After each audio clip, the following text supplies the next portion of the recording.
जय श्री कृष्णा, राधे राधे। आज मैं गीता का 5वां अध्याय आपको श्रवण कराने जा रही हूँ। आप कृपया ध्यानपूर्वक सुनिए। गीता का पाठ करने से पहले आपसे अनुरोध करना चाहती हैं, आपसे निवेदन करना चाहती हैं कि यदि आप हमारे हैं तो भी आप सब्सक्राइब करिए। आपको बहुत बहुत धन्यवाद, क्योंकि आप हमारा गीता सुनते हैं और गीता की वजह से आपको सुख समृद्धि और सुख का वास होगा, अंत में मोक्ष की प्राप्ति होगी। श्री भगवान जी कहते हैं, हे देवी, अब आप लोगों द्वारा सम्मानित 5वें अध्याय का संक्षेप में मैं वर्णन करता हूँ, सावधान होकर सुनो। मध्य देश में पुर नामक एक नगर था, जिसमें पिंगल नामक एक ब्राह्मण रहता था। वेद पाठी था। वह वेद पाठी ब्राह्मणों के विख्यात अंश में जो सर्वदा ऊपर हुआ था, किंतु अपने कुल के लिए उचित वेद शास्त्रों के स्वाध्याय को छोड़कर ढोल बजाते हुए उसे नाच गाने में मन लगाया।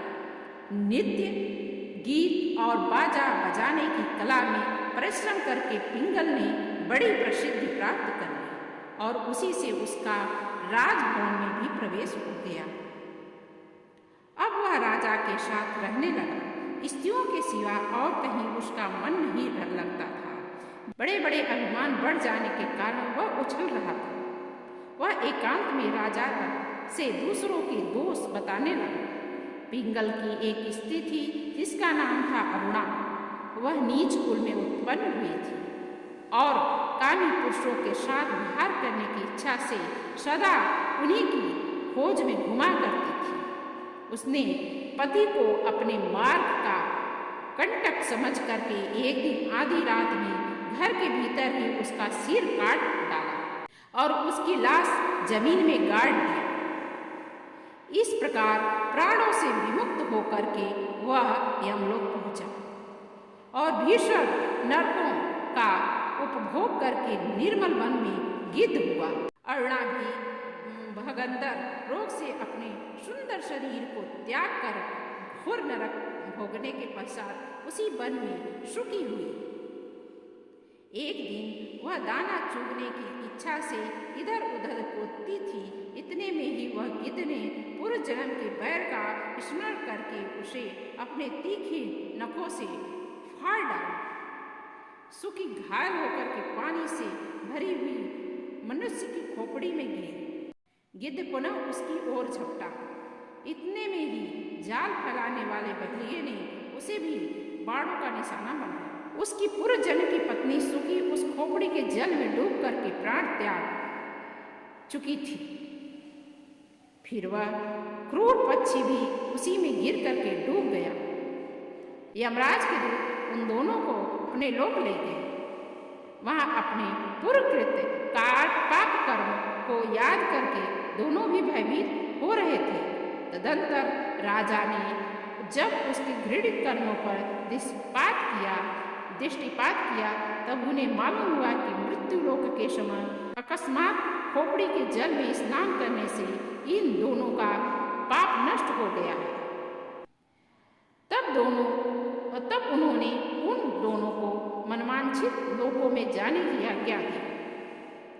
यह सुनकर के अपने पाप को याद करते हुए वे दोनों बड़े विस्मय में पड़े और पास जाकर के धर्मराज के चरणों में प्रणाम करके पूछने लगे, भगवान, हम दोनों ने पूर्व जन्म में अत्यंत घृणित पाप का संचय किया था, फिर हमें मनवांछित लोकों में भेजने का कारण क्या है?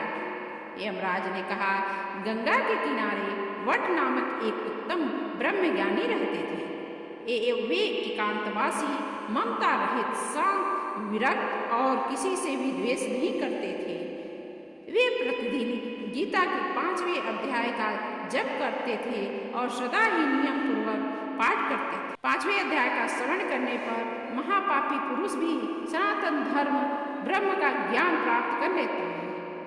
उसी पुण्य के प्रभाव से शुद्ध चित्त होकर उन्होंने अपने त्यागी का परित्याग किया। गीता के पाठ से उनका शरीर निर्मल हो गया।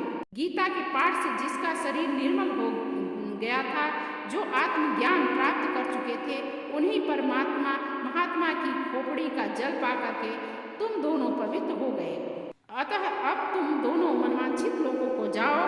और क्योंकि गीता के 5वें अध्याय का महात्म्य से तुम दोनों शुद्ध हो गए हो, श्री भगवान कहते हैं सबके प्रति समान भाव रखने वाले धर्मराज के द्वारा इस प्रकार समझाए जाने पर दोनों बहुत प्रसन्न हुए और विमान पर बैठ करके बैकुंठ को चले गए।